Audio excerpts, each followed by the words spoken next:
pandangi hujan lebat yang turun di sore itu. Sesekali petir terdengar menggelegar, menciut nyalik. Aku memandang dari balik jendela. Rupanya angin kencang ikut meramaikan suasana. Dedaunan dan ranting-ranting pohon terlihat berderai, mempertahankan hidup mereka, bertahan atau patah dan terlepas. Guntur kembali menggelegar, sedikit membuatku terperanjat. Lumayan untuk menghiburku yang sedang diliputi perasaan sepi. Aku memang sedang memikirkan seseorang, yang mana bila seseorang itu melintas di anganku, ulu hati ini rasanya kembali sesak, perih. Lebih tepatnya karena aku sedang merasakan rindu yang sangat mendalam. Namanya Titin, Agustina Asmarani, nama lengkapnya. Wanita yang sedang kurindukan itu. Aku sedang mengambil rokok di kamar ketika sayup-sayup aku mendengar suara ketukan pintu. Tidak mungkin kalau itu bapak ibuku. Mereka keluar kota dan berencana menginap beberapa hari. Bukan juga kakakku. Kakakku nanti ada tugas keluar kota juga dari kantornya. Kalau begitu pasti tetangga. Maka aku segera menuju ke depan untuk melihat siapa yang telah mengetuk pintu. Aku sangat terkejut ketika pintu kubuka. Di hadapanku telah berdiri sesosok tubuh yang sangat kukenal. Meski kini terlihat agak kurus kering, namun aku masih sangat mengenalinya. Dia adalah sahabatku, Fahmi, dan dia adalah suami dari seseorang yang sedang kurindukan itu. Belum juga aku ajak masuk, tiba-tiba dia telah berlutut memegangi kedua kakiku, seraya menangis bagi anak kecil. Aku tahu kalau dalam beberapa bulan ini Fahmi menjadi buronan polisi. Tapi aku belum tahu mengapa dia tiba-tiba datang dan berlutut di hadapanku, bahkan dengan tangis yang meraung-raung. Kita masuk dulu, kamu basah kuyup, nanti kamu bisa ceritakan apa yang terjadi. Ayo kita masuk. Aku menarik pergelangan tangannya lalu mengajaknya masuk. Setelah aku beri pakaian ganti, Fahmi nampak lebih tenang. Segelas kopi dan rokok kemudian menemani kami berdua. Kulihat matanya jauh menerawang, kosong, belum ada sepatah kata pun keluar dari mulutnya. Sebatang telah ia habiskan, rupanya belum juga membuat benar-benar tenang. Kembali ia menutupi mukanya sambil menangis terisak-isak. Kamu sudah menemui istrimu? Tanya aku tanpa berbasa-basi. Fahmi hanya menggeleng dan makin menangis sejadi-jadinya, makin sesegukan. Melihat itu terpaksa, aku iba juga padanya. Kubiarkan dia mengeluarkan seluruh tangisnya. Mungkin setelah lelah menangis, nanti dia akan bercerita. Hujan masih turun, meski tidak sederas beberapa saat yang lalu. Bersamaan itu tangis Fahmi juga mereda. Kupandangi sahabatku itu, suami dari Titin. Ia hanya menunduk. Man, maafkan aku, Man. Aku takut dia mengejarku terus. Aku takut, Man. Siapa yang kamu maksud? Tanyaku pura-pura tidak tahu. Aku menyesal, aku minta maaf. Seharusnya dulu aku turuti nasihatmu. Aku juga minta maaf. Aku sudah merebut Titin darimu. Fahmi lantas mulai terisak. Kembali mendengar Fahmi menyebut nama Titin, jantungku pun semakin tertusuk, sangat perih kurasakan. Titin, gadis cantik pujaan hati, akhirnya berpaling ke pangkuan seorang laki-laki, yang sialnya adalah sahabatku, dan dia kini sedang duduk di hadapanku dalam keadaan merana, hancur. Seharusnya aku tertawa, seharusnya aku bergembira. Orang yang merebut pujaan hatiku kini hancur. Tapi yang kurasakan justru sebaliknya. Aku seperti ikut merasakan kesedihannya, penyesalannya, kehancurannya. Meski aku benar-benar sangat marah dan kecewa padanya. Selama ini, kamu kabur kemana? Kamu bukan laki-laki yang kukenal dulu. Kamu sekarang pecundang, pengecut. Seharusnya kamu menyerahkan diri. Kamu menghancurkan kepercayaan Titin. Kamu mengecewakanku. Tiba-tiba aku merasa marah-marah atas rasa kecewa yang mendalam. Fahmi tertunduk, lantas masih dengan sesegukan, ia kembali meminta maaf. Aku memandanginya dengan rasa amarah dan kecewa yang sangat besar. Ingatkah kamu ketika aku melihatmu menampar Titin? Tanyaku tajam. Rupanya Titin mengetahui kalau Fahmi tengah berselingkuh dengan seseorang wanita. Seharusnya tamparan itu mendarat telak di pipi Fahmi. Namun yang terjadi justru gambar telapak tangan mengecap di pipi kiri Titin. Seketika Titin menangis dan pergi, tidak mempedulikan aku yang menatapnya penuh kesedihan. Beraninya kamu nyakitin Titin, aku tidak segan-segan membunuhmu, ancamku kepada Fahmi. Waktu itu, Fahmi hanya menyeringai. Ambil saja kalau kamu masih berminat, kalau aku sudah mengambil madu malam pertama bersamanya. Dan sebuah pukulan telak mengudara ke hidung Fahmi, hingga berdarah-darah. Ketika itu aku lantas pergi, karena muak melihat muka sahabatku itu. Iya, aku pun masih ingat, kau patahkan tulang hidungku, kata Fahmi lirik. Setelah kupukul kamu, yang ku ingat beberapa hari kamu tidak masuk kerja. Kamu benar, bahkan mungkin setelah itu baru kali ini kita bertemu lagi. Karena hari-hari itulah awal bencana bagiku. Fahmi, yang ku dengar kamu membunuh selingkuhanmu, apa itu benar? Fahmi hanya termenung, kulihat bulir air mata kembali mengalir di pelupuk matanya. Tangisnya kembali pecah terisak-isak. Aku minta maaf. Aku memang membunuhnya. Aku membunuhnya, Man. Dia terlambat 2 bulan, lalu minta tanggung jawabku. Sungguh jawaban yang sangat tidak ingin aku dengar. Tapi jawaban itu meluncur dari mulut Fahmi. Meski lirih, aku jelas mendengar pengakuannya. Aku tidak tahan. Dia memintaku terus untuk bertanggung jawab. Aku tidak benar-benar mencintainya. Kamu benar-benar bajingan. Tidak kusangka kamu setega ini. Yang kamu bunuh itu 2 nyawa sekaligus. Benar-benar bajingan kamu. Aku hilaf, Man. Maafkan aku. Aku hilaf. Dan sebuah pukulan terpaksa tidak bisa kutahan untuk kudaratkan ke mukanya Fahmi. Fahmi tidak menghindar. Ajar aku sepuasmu, Man. Kalau perlu bunuh aku.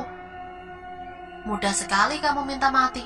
Kamu harus merasakan dulu siksaan di dunia, baru kamu boleh mati.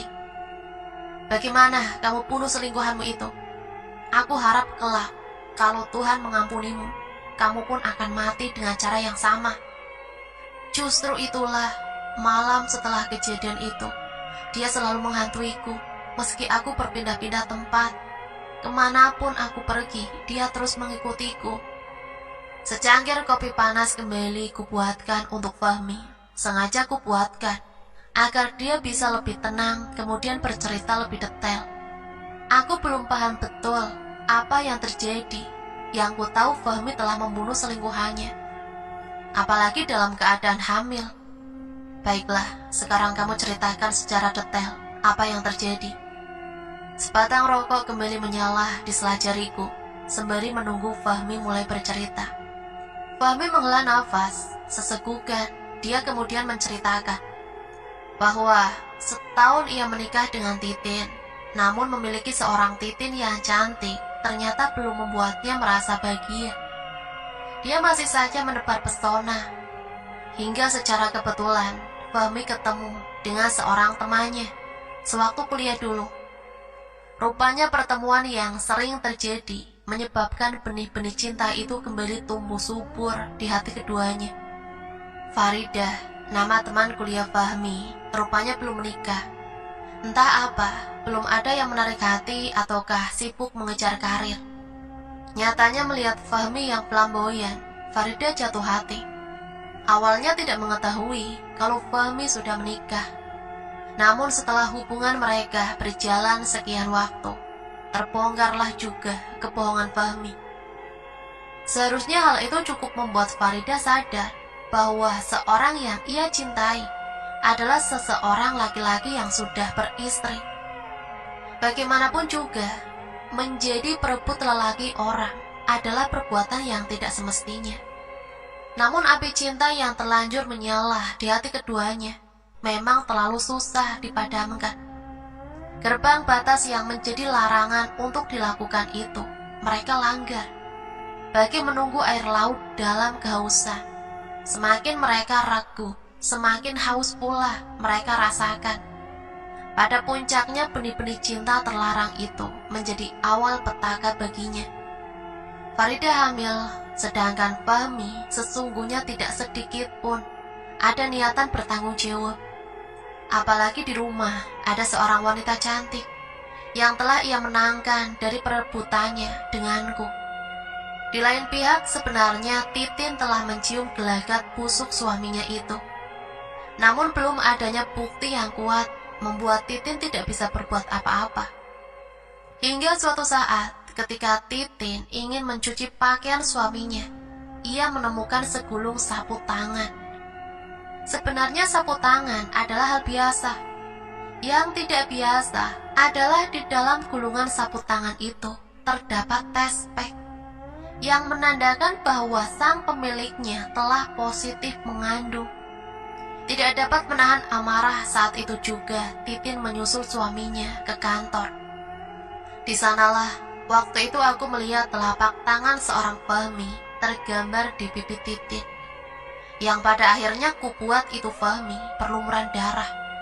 Entah berapa hati yang hancur di saat itu, namun aku merasakan hatiku lah yang paling tercapik-capik. Bagaimana tidak? Sang pujaan hati diperlakukan seperti itu di depan mata kepalaku. Mungkin juga hati Farida, hati Titin, ku yakin hati mereka sama-sama hancur.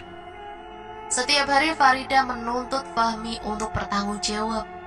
Dan setiap hari pula Fahmi menghindar, tidak mau menanggung malu. Nekat akhirnya Farida menemui Fahmi di rumah. Tentu saja, hal itu semakin membuat Fahmi hilang akal sehatnya, hilang nuraninya, hilang sifat kemanusiaannya. Entah apa yang merasukinya. Suatu hari Fahmi menemui Farida di apartemennya. Fahmi mengatakan kepada Farida bahwa ia akan membayar semua biaya pengguguran kandungan Farida. Fahmi juga mengatakan bahwa ia akan memberi sejumlah uang atas segala kenikmatan selama ia dan Farida sama-sama merenggut kenikmatan jahanam itu. Yang penting ia memohon kepada Farida agar ia tidak lagi memintanya untuk bertanggung jawab. Lupakan yang terjadi, anggap semua hanyalah kenangan bersama yang bisa dihapus lewat berjalannya waktu. Perkataan Fahmi itu tentu membuat harga diri Farida bagi dicincang-cincang.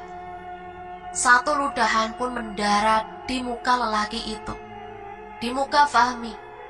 Belum kering ludah di mukanya itu, satu tamparan keras kembali telah mendarat di pipi kiri Fahmi. Fahmi hanya terdiam sambil mengusap ludah di mukanya. Kamu kira aku perempuan apa? Kamu sudah bersenang-senang menikmati tubuhku. Kini kamu lari dari tanggung jawab. Dasar kamu laki-laki bajingan. Kurang ajar kamu. Dan sebuah tamparan yang lebih keras kembali mendarat di pipi Fahmi. Kali ini Fahmi bereaksi. Tangan kanannya dengan cepat berkelebat ke arah pipi kiri Farida. Pipi kiri Farida seketika merah. Terus kamu maunya apa? Kamu sudah aku kasih jalan keluar, tapi masih ngotot minta tanggung jawab. Apa aku harus percaya kalau aku yang menghamili kamu? Bisa jadi kan kamu tidur dengan banyak laki-laki? Pecah seketika tangis Farida, pecah. Harga dirinya benar-benar telah diinjak-injak. Andaikan ia memegang pisau saat itu, pasti sudah ia tusukkan dalam-dalam masuk perut Fahmi. Nyatanya ia tidak memegang apa-apa. Ia hanya bisa menangis. Hendak kembali menampar pun percuma. Sekali lagi, pikirkan itu, kita gugurkan kandunganmu. Kamu mau uang berapa? Yang penting kamu jangan ganggu lagi hidupku. Berkata demikian setelah selesai menuding di muka Farida. Kemudian Fahmi segera bergegas pergi dari apartemen Faridah. Pergi meninggalkan Faridah dalam keadaan hati hancur berpuing-puing. Tiba-tiba Faridah berkata lirih, "Baiklah." Namun Fahmi mendengarnya. Lantas ia berbalik badan mendekati Faridah. "Nah, begitu dong. Berapa yang kamu minta?" "Aku tidak meminta uang sepeser pun darimu. Aku hanya ingin kamu bertanggung jawab. Kalau tidak, aku akan sebarkan video apapun yang pernah kita lakukan, biar kita sama-sama hancur." Dan betapa geramnya Fahmi mendengar hal itu. Jelas itu suatu ancaman yang sangat membahayakan karir dan kehidupannya. Ia terpojok, kalut. Oke, tenang. Baiklah, aku akan memikirkan untuk bertanggung jawab. Tapi tolong hapus semua file video yang kamu punya. Tiba-tiba Fahmi berkata lembut, "Kutunggu itikat baikmu, baru ku hapus semua file yang aku simpan." Dan begitulah suatu ancaman yang bagi Fahmi merupakan masalah yang lebih berat. Ia harus merencanakan sesuatu, yang penting masalah itu lenyap. Hari kedua setelah ancaman Faridah itu terlontar, Fahmi kembali mendatangi apartemen Faridah. Tentu ia telah membawa sesuatu rencana. Rencana yang sudah ia siapkan sebelumnya. Sehabis Isya waktu itu, suasana tampak lenggang, apalagi hujan deras turun. Seperti tidak mau berhenti. Penghuni apartemen yang acuh tak acuh seakan tidak mau tahu akan keadaan sekelilingnya. Faridah sedikit tersenyum ketika melihat Fahmi datang. Faridah langsung memeluk manja. Pintu apartemen ia kunci, berharap sesuatu yang indah akan kembali terulang malam itu. Faridah berpikir ancaman mautnya berhasil. Bagaimana? Kapan kita mengatur pernikahan kita? Satu pertanyaan Faridah langsung bersarang di kepala Fahmi. "Kamu tenang sajalah, jangan khawatir, aku janji besok kita akan urus bersama. Yang penting kita bersenang-senang dulu." Dan satu lirikan manja dari seorang Fahmi kembali membuat Faridah menjadi meleleh. Ia membiarkan saja ketika Fahmi mengusap-usap punggungnya. Saat itu keduanya sedang duduk di kamar dengan posisi Fahmi berada di belakang Faridah. Faridah tampak sangat menikmati belayan itu ketika tiba-tiba sebuah pisau tajam beberapa kali menghujam perutnya. Ia tersungkur, namun ia masih sangat kuat meski darah berceceran. Faridah masih berusaha mempertahankan hidupnya, memegang apa saja yang bisa ia gunakan untuk senjata. Ia bahkan berbalik menyerang Fahmi. Namun karena jauh kalah tenaga dan kekuatan, satu hantaman tangan kiri telak mendarat di wajah Faridah. Jerit histeris ketika itu pecah, jerit yang justru mengundang setan di kepala Fahmi untuk mendorongnya segera menyelesaikannya. Bunuh wanita itu, bunuh wanita itu, bunuh. Menuruti dorongan itu, nanar mata Fahmi melihat Faridah yang jatuh terlentang, seakan harimau yang menangkap mangsanya. Dengan bengis, ia dekati Faridah yang sudah semakin lemas kehilangan darah. Ia jambak rambut Faridah dan mata pisau yang tajam itu pun sesaat kemudian telah menggeser leher Faridah yang putih mulus. Darah seketika mengucur deras. Bagaimanapun melihat darah, Fahmi tetap bergidik ngeri. Ia pun mundur dan akan bergegas meninggalkan Faridah. Namun apa yang ia lihat justru membuatnya semakin panik. Meski lehernya ternganga dan darah menyembur, Faridah masih bisa berdiri. Dan satu lolongan meminta tolong terdengar keras keluar dari mulutnya. Dalam kepanikan itu, Fahmi kembali merebahkan Faridah. Dan satu perbuatan yang sangat sadis kembali ia lakukan. Ia kembali menggiringkan pisau ke leher Faridah hingga kepala Faridah terpisah dari badan. Kepala itu menyeringai, seakan membawa dendam yang mendalam.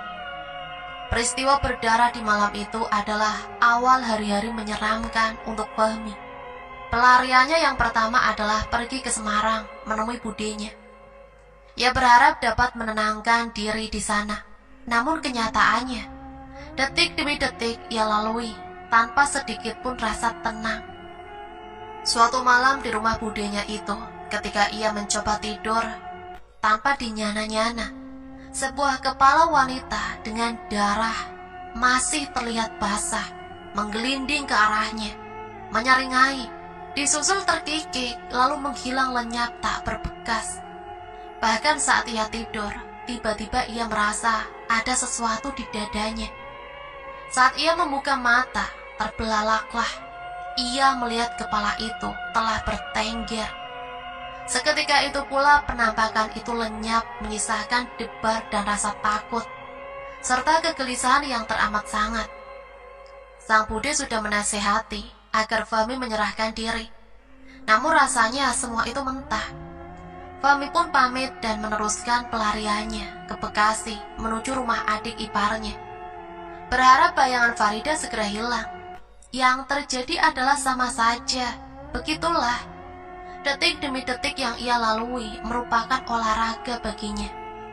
Entah itu kepala yang menggelinding ke sana kemari, sosok jasad tanpa kepala, atau tiba-tiba terlihat darah mengenang di mana-mana, selalu mengiringi kapan dan dimanapun berada. Terkadang rindu yang menyayat hati seperti memanggilnya berulang-ulang. Fahmi, Fahmi, kau tega bunuh aku, Fahmi. Berulang kali suara itu terngiang-ngiang di telinganya, disertai tangisan pilu yang membuat bulu kuduknya berdiri. Tentu saja keluarga adik iparnya tidak turut mendengar suara mengerikan itu. Meski pada akhirnya Fahmi berterus terang bahwa ia telah membunuh seseorang. Hanya beberapa malam ia menginap di adik iparnya dengan pujukan halus agar ia menyerahkan diri, tapi Fahmi tetap memilih lari. Ia akan mencari dukun atau apalah untuk mengusir bayangan hantu Farida. Nyatanya setelah beberapa orang pintar atau ustadz yang ditemui, jawabannya selalu sama. Mata dibalas mata, hutang darah dibayar darah. Satu-satunya jalan adalah meminta maaf pada almarhum dan menyerahkan diri pada pihak berwajib. Kamu sudah berbuat, maka kamu akan menanggung perbuatanmu. Perbuatanmu buruk, maka bersiaplah, keburukan akan menghancurkanmu. Kamu berani berbuat, kamu harus berani bertanggung jawab. Kamu laki-laki, bukan banci. Bagaimanapun juga, kamu tidak akan bisa lari dari tanggung jawab. Di dunia, kamu bisa sembunyi, tapi saat di akhirat, di sanalah balasan sesungguhnya yang kamu dapatkan. Kamu tidak bisa menahan nafsu yang ada padamu. Kamu membiarkan jiwa binatang menguasaimu. Kamu kehilangan sisi kemanusiaanmu. Tidak ada jalan lain kecuali kamu memohon maaf pada yang kamu bunuh, lalu bertobatlah kepada Tuhan. Kalau kamu muslim, minta ampunlah kepada Allah Subhanahu wa Ta'ala. Apapun agamamu, mohonlah ampun. Cuma itu jalan keluarnya. Fahmi pun tertunduk, namun ia menolak untuk menyerah. Ia masih percaya kalau bayangan arwah Farida masih bisa ia taklukkan. Maka pelariannya pun berlanjut. Malam itu di sebuah hotel kelas pinggiran. Maklum, bekal pelariannya semakin tipis. Fahmi tampak terduduk lesu di kamarnya. Ia sayup-sayup kembali mendengar dengingan suara di telinganya. Lantas disusul suara tangis pilu merintih, meringis hati. Fahmi ketakutan, hendak keluar kamar. Namun kamar itu tidak bisa ia buka. Sudah ia dobrak sekencang-kencangnya, tetap saja pintu kamar itu tidak bisa ia buka. Ia mencoba lewat jendela, nyatanya sama. Jendela itu bagi besi yang sangat kokoh, bahkan kaca jendela yang dipukul sekeras-kerasnya. Namun tak bergetar sedikit pun, apalagi pecah. Suara itu makin jelas masuk ke telinganya. Fahmi hanya bisa nanar, gelisah menanti apa yang akan terjadi. Berteriak pun seakan tidak bisa ia lakukan. Yang terjadi berikutnya adalah di depan mata kepalanya, ia melihat darah mengenang di lantai kamar, di spray tempat tidur, di tembok-tembok, di seluruh ruangan itu. Bau anyir pekat, menyengat.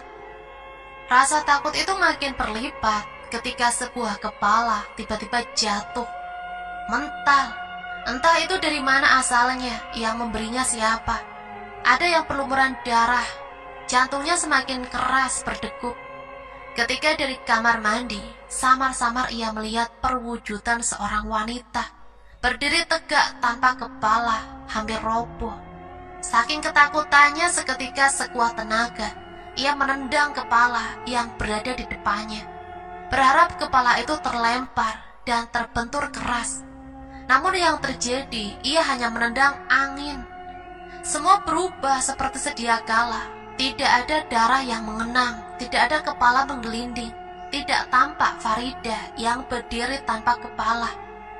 Nanar melihat apa yang terjadi, dan pada titik itulah rasa kemanusiaannya seperti kembali.